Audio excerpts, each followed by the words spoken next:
Hello everyone welcome back to education का YouTube channel. So finally पिले तुमर अष्टम श्रेणी जो द्वितीय समाप्ति सूचक मान निर्धारण परीक्षा 2026 मसीह होगा से ओडिया पे समस्त रियल क्वेश्चन आंसर नहीं आसी जहाँकि तुमर 9 तारिख दिन अच्छी। तो पे भिडियो बिना स्किप शेष पर्यटन देखूँ। जब भिडियो भल लगे चैनल को सब्सक्राइब करेंगे, पाखे बेल नोटिफिकेशन को ऑल सेट करेंगे और निज निज सांग सहित पे भिडियो सेयार करने को जमार भूलें। मन कर पे चैनल मेंबरशिप नहीं ने मेंबरशिप नेले तुमको रियल क्वेश्चन आंसर से प्रोवाइड करदेवी। बाकी जो 5टी विषय रहा से समस्त रियल क्वेश्चन आंसर से प्रोवाइड करी। आज केवल तुमको ट्रायल कहीदे।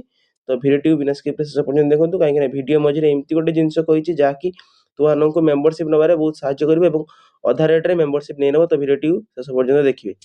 तो पे आरंभ करें आज प्रथम क्वेश्चन पे विशाल लिंगराज मंदिर ओडिया शिल्पीर असाधारण कारुकार निदर्शन। तो पे ये तुमको ये जो एटा रहा अनुच्छेद अनुच्छेद टी पढ़ी पे तार एनसर कह केवल क्वेश्चन कहीदे कहीं एनसर बाहर कर पानी।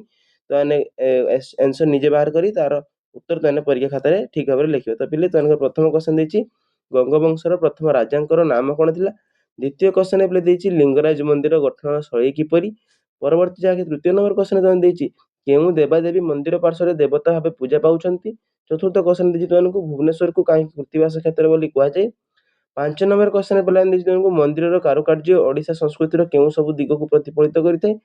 6 नंबर पे देती गंगवंशर राजा मैंने मंदिर सेवा पूजा लगी की व्यवस्था करते। परवर्ती जहाँकि 7 ରୁ 12 नंबर प्रश्न गुड़िक उत्तर लिख सी भी सेमती गोटे गीत अच्छी पे गीत टी भल भाव में पढ़ो। यही गीत टी पढ़ी तार क्वेश्चन तले दिखाई क्वेश्चन को आंसर तुमने निजे काढ़ पे। आउ थे पुणी कही रखुची पे जब चैनल मेंबरशिप नहीं नथियो चैनल को मेंबरशिप नहीं नब कहीं मेंबरशिप ने तुमको रियल क्वेश्चन आंसर मुझे प्रोवाइड करदेवी। और भिडियो को बिना स्किप शेष पर्यटन देखिए कहीं भिडियो मिडिल रे बा शेष में मुझे गोटे पॉइंट रखी जहाँकि तुम्हें देखला माने तुमको मेंबरशिप जो पिला नब मेंबरशिप पे 100 ରୁ 100% फ्री हो। तो पे भिडियो शेष पर्यटन देखिए। पे 7 नंबर पे तुमको क्वेश्चन देती पृथ्वीर भार को किए धारण कर।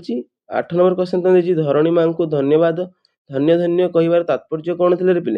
9 नंबर देती चक्षु अवरित झरई झर कवितार एपरी कहुई कहीं। परवर्ती क्वेश्चन 10 नंबर पे देती तृषापाने प्राणी हुआ स्थिर कहले कौन बुझ। परवर्ती जहाँकि 11 नंबर क्वेश्चन पे देती कवितार कवि कहार महिमा गान कर। 12 नंबर पे देती तुमको कवितार समान सबुत शब्द गुड़ी खोजी शून्य स्थान पूर्ण कर जहाँकि आबेरी धरणी उपमा। परवर्ती 13 नंबर क्वेश्चन पे देती सरल भाषा बुझे लोक जहाँकि उठ भाई उठ नवीन आलोके सही चाहे हसुवे लोके या सरल भाषा पे बुझे लिख जार मार्क रहा पे 2 मार्क।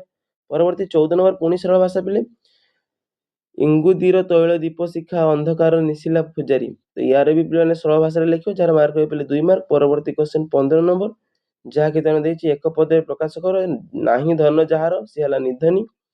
परवर्ती क्वेश्चन 6 नंबर पे देती निम्न थिया पदटी विशेषण बाछी लेख।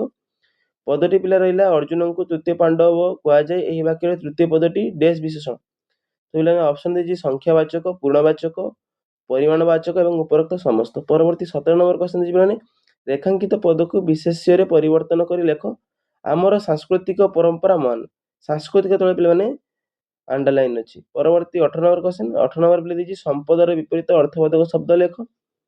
परवर्ती 19 नंबर क्वेश्चन सरसी फुटी अच्छी पद्म एठारे सरसी शब्दर केउ अर्थ व्यवहार कर। परवर्ती 20 नंबर क्वेश्चन पे देती तले जाइए शब्द गुड़ी को व्यवहार कर गोटे वाक्य लेख। 21 नंबर क्वेश्चन पे देती तले दिया शब्दर संधि विच्छेद कर जहाँकि दुर्लभ और अधिकांश या संधि विच्छेद कर लिख। तापर 22 नंबर देती क स्तंभ दिया शब्दर अर्थ सूचाऊा शब्द को ख स्तंभ बाछी टाणी लेख। तो पे स्वाधीन पराधीन जहाँकि पे विपरीत शब्द नवीन प्राचीन पिले। 23 नंबर क्वेश्चन पे देती स्नानागार परी गोटे शब्द लेख। परवर्ती 24 नंबर क्वेश्चन देखिए आखि पकाइबा रूढ़ीर अर्थ कौन। जो आखि पकाइबा रूढ़ीर अर्थ कौन पे लिख। ऑप्शन दीजिए आखिरे देखा खरे दीजिए आखि पाख